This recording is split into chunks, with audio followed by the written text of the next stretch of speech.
नमस्कार भाविकांनो, अधिक मासातील कडक उपवासाचा महिमा किती अगाध आहे। जेव्हा एका परमभक्ताने केलेल्या केवळ एक दिवसाच्या उपवासाच्या पुण्याने तिच्या मोलकरणीला थेट स्वर्गलोकी जाण्याचे भाग्य लाभते, तेव्हा अंगावर काटा आल्याशिवाय राहत नाही।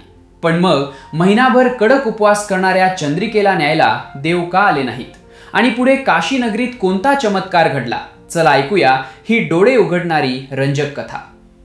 भगवान विष्णूंनी माता लक्ष्मीला ही कथा सांगितली।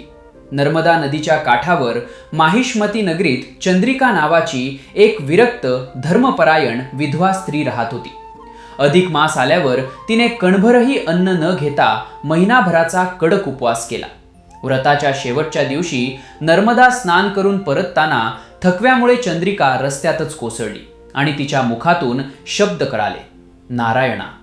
तिचा आर्त आवाज ऐकून जवळच्या झोपडीतून तिची जुनी मोलकरीण तुळसा धावत आली। तिने चंद्रिकेला सावरले आणि म्हणाली, बाई, पोट जाळून असं कोणतं व्रत करताय? माझ्या झोपडीत चला आणि 4 घास खा। पण व्रतभंग होईल म्हणून चंद्रिकेने नकार दिला।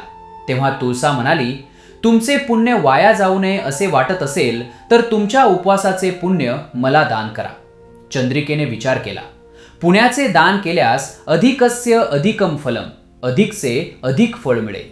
तिने तात्काळ प्रभू पुरुषोत्तमाच्या साक्षीनं आपल्या एका दिवसाच्या उपवासाचे पुण्य तुळसाला दान केले। पाणी हातावर पडताच चमत्कार झाला। तुळसाचे वार्धक्य नाहीसे झाले। तिची काया दिव्य तेजाने उजळली आणि स्वर्गातून देवदूत विमान घेऊन आले। तुळसा सन्मानाने स्वर्गलोकी गेली। चंद्रिकेच्या मनात विचार आला, माझ्या एका दिवसाच्या पुण्याने हिचा उद्धार झाला तर महिनाभर उपवास करणाऱ्या मला न्यायला देव का आले नाहीत? पण तिला याचे उत्तर मिळाले नाही। काही वर्षांनी चंद्रिका काशी यात्रेला गेली। तिथे एका लहान मुलाने तिला वाकून नमस्कार केला आणि म्हणाला, चंद्राबाई, मीच मागच्या जन्मीची तुमची मोलकरीण तुळसा। त्या एका दिवसाच्या पुण्याच्या बळावर मी स्वर्गसुख भोगले आणि आता या पवित्र काशी नगरीत मुलगा म्हणून जन्म घेतलाय।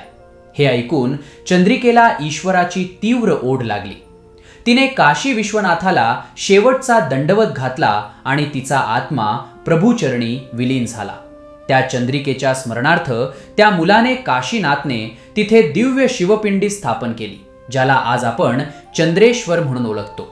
प्रभू विष्णू म्हणतात, अधिक मासातील उपवास आणि दानाच्या पुण्याईने तुळसा, चंद्रिका आणि काशीनाथ या तिघांचेही कल्याण झाले।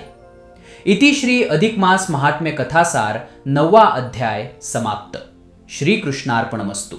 कथा आवडली असल्यास लाईक, शेअर आणि चॅनलला सबस्क्राईब नक्की करा। कमेंटमध्ये लिहा, जय श्री कृष्ण।